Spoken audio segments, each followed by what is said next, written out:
Hello, welcome back to my channel. I'm so excited to be doing this video today. I am doing a collab with other amazing homeschool moms, and we're each going to be answering 10 commonly asked questions about homeschooling. The other moms that I am doing a collab with today are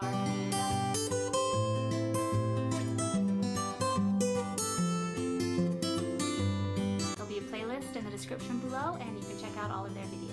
I'd love to have you join me here on my channel, so if you can go ahead and subscribe and click the bell notification so you don't miss any more videos. So just a little bit about me. I have 6 kids and they range in ages from 14 to 15 months. I've been homeschooling for 10 years since my oldest started school, and I have wanted to homeschool since my oldest was about 1. So first question is, why did I decide to homeschool? There are so many reasons. My mom homeschooled my younger siblings, and so I saw how they were and the things that they did, and I got to kind of see how it worked. I noticed that when I was around the teenagers, they were very different from the public school kids in that they could connect with people of all ages. And I really liked that. They just seemed really open and easy to talk to and weren't concerned about only associating with their peers. And so that was one thing that really stood out to me, and I just grew to have a lot of admiration for those homeschool kids. And I thought, oh, I want my kids to grow up to be like that. So that was the first thing. Then the second thing was I read a book that my mom had also read and the philosophy that she was following. And that book is called The Thomas Jefferson Education. This book has been life-changing for me. I read it, like I said, when my son was just over a year old, and it just really inspired me. And as I read it, I just thought, if I could give my kids that kind of education and life, then I would just be so happy. And I just knew right then that I had to homeschool. Now this book, it's a leadership education, so it teaches how to have leadership education, how to have the kind of education that great leaders had, like Thomas Jefferson.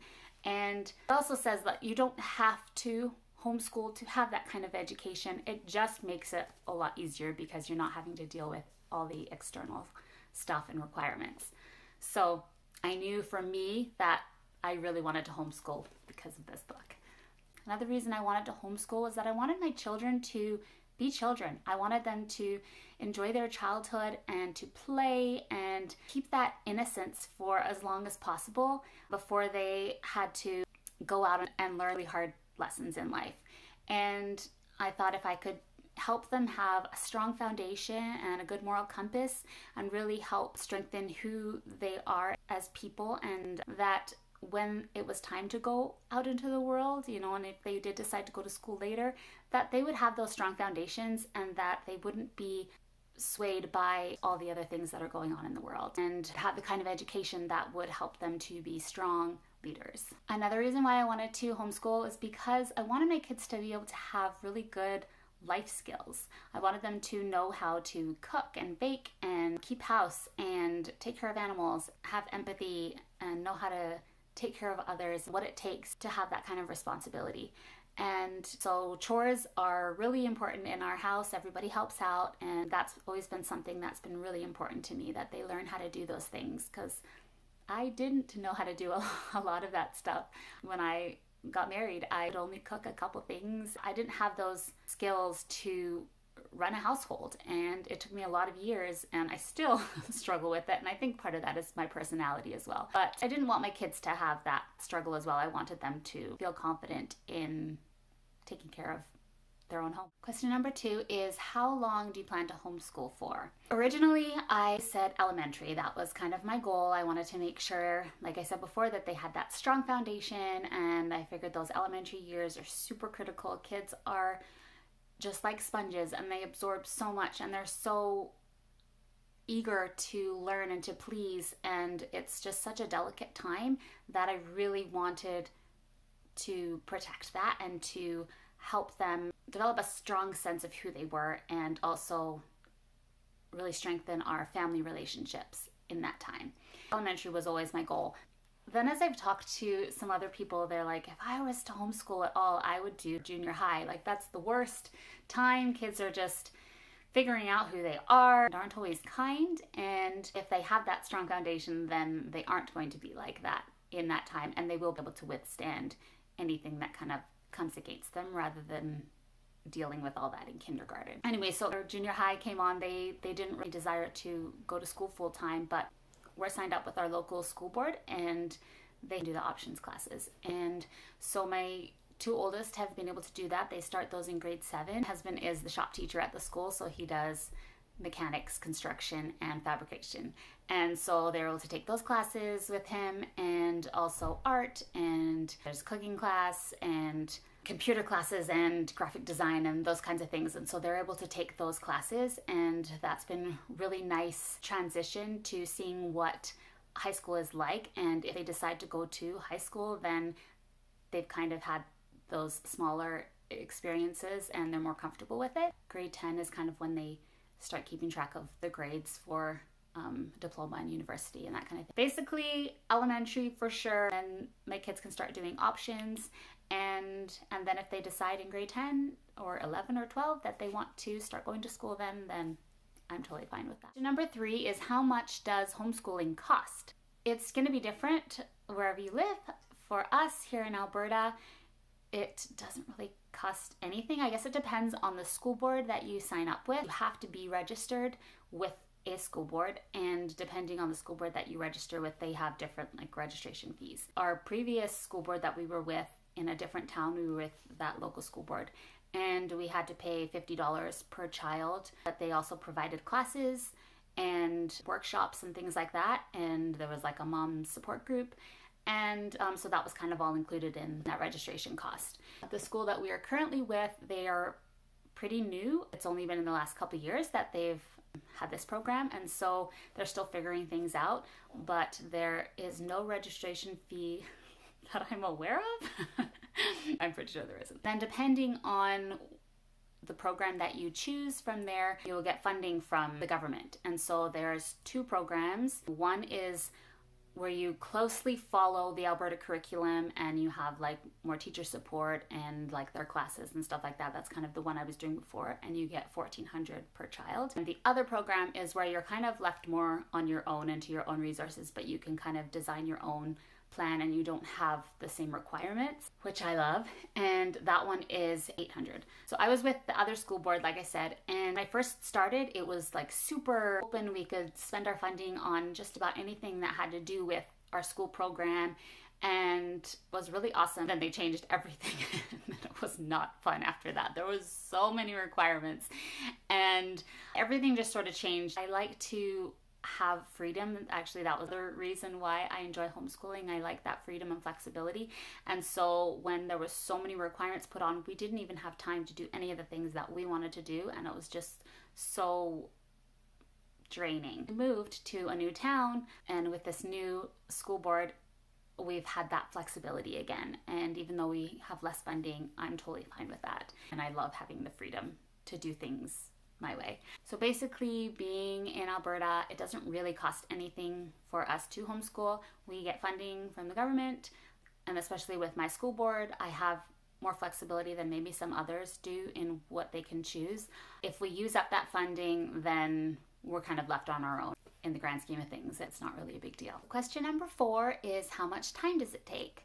Typically, our book work, like our reading, our time that we spend together, that I would say takes about 2 to 4 hours. The rest of the day, we are still learning. We are still educating ourselves. It's just done in a less structured way. We generally try to be done our schooling by lunchtime, and then the afternoon is more for free play and games and reading and things like that. Question number 5 is, what is it like homeschooling in your province? I kind of covered this already. Basically, we get funding. There's lots of different school boards that you can choose from. We're signed up with our local school board. I like that because if they do provide any classes, or if the kids want to take options at the school, or even in the elementary school, they can do like choir and gym and things like that.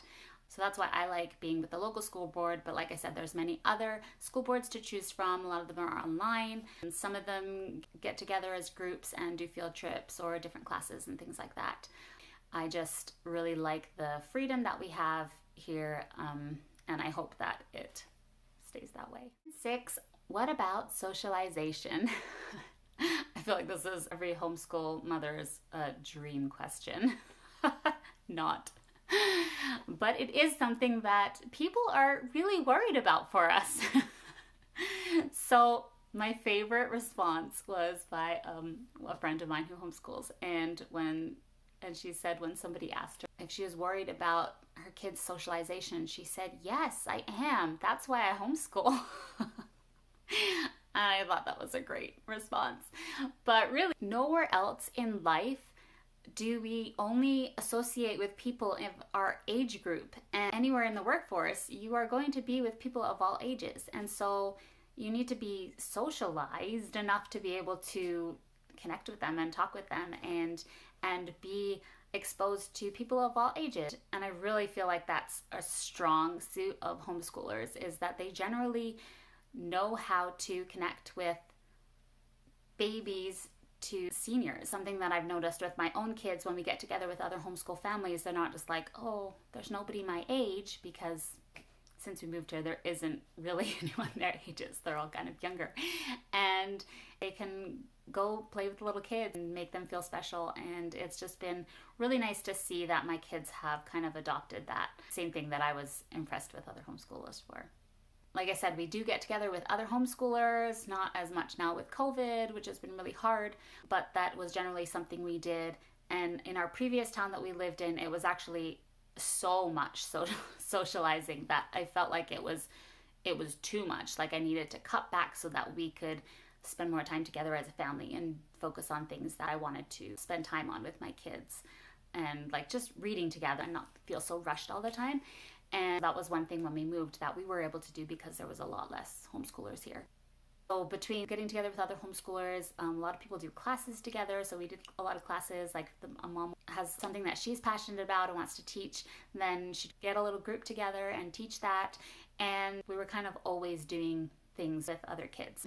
And also then if they're part of any sports teams, they're obviously exposed to a lot of other kids during those activities. And then we go to church and we have church activities as well weekly. So my kids have a lot of socializing. That is not something I'm ever worried about. Plus my kids are all fairly social people. So I think it does also really depend on the personality of the child. If the child is an introvert, then they're not going to want to socialize as much and they may seem more reserved, but you get introverts in the public school system just as much as you do in the homeschooling system. So just because homeschoolers like that doesn't mean homeschooling makes them that way. Number 7, what does your homeschool routine look like? In an ideal world, I say that because so many times I have set up routines and schedules and we get really excited about it and we follow up for like a couple weeks and then it just like goes away. And you have to be open to change and open to trying something, and if it doesn't work, be willing to try something else. A lot of people feel like they have to have that rigid schedule like they do in the public school, and that is just one of the beauties of homeschooling, is that you don't. You can spend all day learning and it doesn't have to fit within a structured time. That being said, it does make it more helpful if you have set time to do your curriculum and lessons and things like that, so that you as a mom aren't like doing schooling all day long. So for us, I like to start the morning off. We have breakfast and get dressed, and then we sit together in the living room and the kids get out their sketchbooks and their coloring and things like that, and we do our devotional together. So we do our like scripture reading and study, and then we move on to our story of the world, which is what we do for like our history and geography, or we also have math books or science books, and just I'll have those books available. And in what's kind of like a morning basket, I don't technically have a basket, but I have like a shelf, and so all my books for the morning are on that spot on the shelf, and I'll just take a few down and be like, which ones do you guys feel like listening to? And they'll kind of pick, and we choose from those and we'll read that for a bit, and then I will get out the family read aloud if they want. If they want to just move on to the next activities, then we move on, just kind of see how their attention levels are at that time. But they usually want me to keep reading, and they'll just keep working on their art, or the little kids also get magnet tiles or blocks or things like that that they're quietly playing with while I read. And so we'll do that for a couple hours. Then we usually have a snack and a little break, and the kids can go jump on the trampoline or go play outside for a little bit. And then they'll do their math and language arts. And after that time, it's usually lunchtime, and then they kind of have that free time after that for an hour or two to either play board games or do some baking, go play at the park, or do crafts, things like that. Just more like free open play. That's kind of the time for that. And then we do chores, and the older two will go do options in the afternoon, and I'll just like hang out with the little kids and read, or I'll just let them do their thing and I go do my thing. And then we have dinner time and everyone kind of helps out with dinner. Anyway, that's kind of our schedule. Question number 8 is, what is your style/curriculum choices? Like I said, I read the book, A Thomas Jefferson Education. It's also known as TJ Ed, and I really like to follow their philosophy. Basically, there is 5 phases of learning, and so the first phase is core phase, and that's from about 0 to 8. You work together and you play together, and you learn right from wrong, good and bad, and just basic morals. And so you learn through reading classics and reading together and then discussing those. Second phase is love of learning, and so this is roughly from 8 to 12, and basically really want them to develop a love of learning. And so you kind of let them lead and go with what they're interested in, and just basically create an environment for learning and expose them to lots of different opportunities to learn from different sources, and just expose them to greatness so that they can see what they like and see what they're passionate about, and just do lots of exploring, and so that they have this real love of learning ingrained within them. And then 12-ish to about 18 is scholar phase. Basically, the idea is that when they're young, they have that opportunity to play and to explore and to develop a strong sense of character and love of learning, so that they have that freedom to just play and be kids, so that by the time that their brains are developed enough and they're old enough to be able to sit down and really study things at a deeper level, that they're ready for it and they're hungry for it and they want it, and they're ready to put in that time. Whereas in the traditional schooling, they're sitting at desks and doing all this busy work at such a young age that by the time they reach their teenage years, they just want to play. They're done. And they don't love learning, and it's so requirement based that they haven't developed that love for themselves, so they don't see a real purpose in it other than just to get the grade. You have all these teenagers that all they want to do is play, and they don't want to learn and grow, when that is like such a vital time in their lives when they could be really learning so much and taking on so much. And so it's kind of backwards in that sense. And so I really like the idea that my kids can just be young and be kids and have a childhood and just play and explore and create and not be burdened by requirements. That really connected with me, and that was something that I wanted for my kids. There's a whole book on the phases of learning, Oliver and Rachel DeMille, and they are amazing. And this book is just so good. This book kind of goes over the why you would want to have an education like that, and then this kind of gives you more of the how-to. So I love that. So that's kind of our basic philosophy of how we homeschool. So I would say it's more of like an eclectic style. I basically follow TJ as best I can, and really it's just like reading the classics. And their definition of classics is anything that you read that you can learn something new from every time, and every time you read it you get something new out of it. That's a classic. So it doesn't necessarily have to be old like what we typically think of a classic. It just means that it's something that you keep learning from.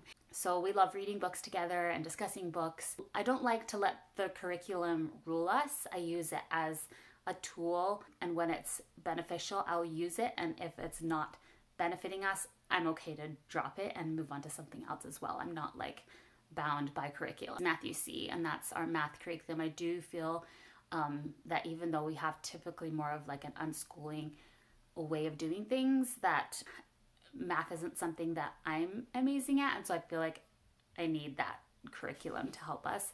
I don't think that is the only way. For me, it's just easier that way, and then I know they're not like missing anything. But I like the way that Matthew C does it in the way that you just go like super deep into fractions, super deep into division, so that you just have a really good understanding of that thing before you're moving on to the next thing. Another one that we really like is Life of Fred, and that's basically a story about this boy named Fred, and he's a math professor, and he kind of goes throughout his life and just teaches how to use math in everyday life and in a fun story type way. And then there's like 5 questions at the end. So that's something that we've kept over the years as well. Story of the World is, like I said, our history type curriculum, and we've used that for quite a few years now. Other than that, in the beautiful, we've done like a language arts program, like kind of on and off. My kids didn't love it. I know lots of people love it, but I kind of got it when I was pregnant, and I knew I wouldn't have that time to devote to them, and so I wanted them to be able to have something that they could just do on their own. It's kind of not something you do on your own. A lot of times you need somebody to like work with you, especially the younger grades. So other than that, we didn't really have any set curriculum that we do. It's just more of a philosophy and a way of doing things. Question 9 is, what do you do when there is a subject that you don't know or like? Rachel DeMille, who is the other half of TJ Ed, whenever people will ask, how do I get my son to be excited about math? We'll use math for example, and she'll say, when was the last time you read a math classic? And her idea is that you get excited as like a parent. You read classics and things that will get you excited. Learn from somebody who is passionate about something or does have a deeper understanding of it. Read their books, read from them, and then you will get that passion and excitement from it, and then your child will see that passion and excitement from you, and then they will in turn get passionate and excited about it. They have these like 7 keys to great learning, and one of them is inspire, not require. And so you just do by example. So you get excited about something and teach it. So like I said before, math isn't my favorite, but I didn't want to pass that not my favorite on to my kids. And so we've read about different mathematicians, and I've tried to find lots of math games and make it fun, because I know that it can be fun, and I wanted that for them. I didn't want it to just be this like boring drudgery that they just had to do and didn't know why they needed it. And so try to make it like applicable into everyday life. And one of my favorite things about homeschooling is that I get to learn along with my kids. If I don't know something, I just learn it with them. And it's good for them to see that learning never ends. You're never too old to learn, and that it's kind of a lifelong process. It can always be exciting and always be fun. And so that's kind of the way that I like to do it. I try to make it as fun and interesting as possible so that they love it and they want to do it.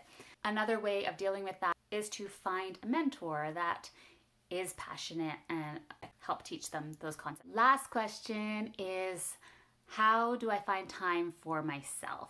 A few years ago, I had a friend say, you should just put your kids in school and then you could have all this time to yourself. I'm like, no, I wouldn't. I still have babies and toddlers. So I find that when my older kids are gone and I just have like the littles, they want all of my attention and they want me to entertain them, and it's just very different than when the older kids are around. They kind of all play together and they're easily entertained and I can do other things, whereas when they're gone, then I'm the one that's doing all that. Until I have like 0 little kids that aren't in school, it wouldn't give me more time to myself. So that's not really the answer. But like I said, my kids do play so well together. They are friends. In those afternoon times when it's kind of that free play time, that's kind of my time that I take. So I spend that time in the morning with them, and I find that when I do that, devote that time to them, that their cups are filled and they don't always need me. And so I can kind of use that time in the afternoon to focus on more my education and things that I'm passionate about and that I want to learn more about. And it's important for my kids to see that too, that I'm spending time learning things as well, and that I'm not just expecting them to learn things, that I am interested in. I also like to make sure that I go on a date with my husband once a week. I think that's super important to spend that time with your spouse and reconnect on a consistent basis. And so going on our weekly dates are really important to us. And then another way that I like to find time to myself is girls' nights and just hanging out with girlfriends and going out and doing things together, going out to eat, or going for walks. We can't really go out to eat anymore, but we can still go for walks. I'm super social, and so I like to be able to interact with other humans, and that's really important to me, to spend time with other women and talk and share ideas and commiserate. So that's it for the video today. Thank you so much for watching. If you have any questions or want me to do another video on any of the things that I've talked about more in depth, then I'm happy to do that. Just leave a comment below and let me know what you want to hear more about. I have loved homeschooling my kids. It's been such an amazing learning experience for me and hasn't always been easy. In fact, a lot of times it's hard, but the memories that we will have will last a lifetime. Thanks for joining me, and I'll see you next time. Bye!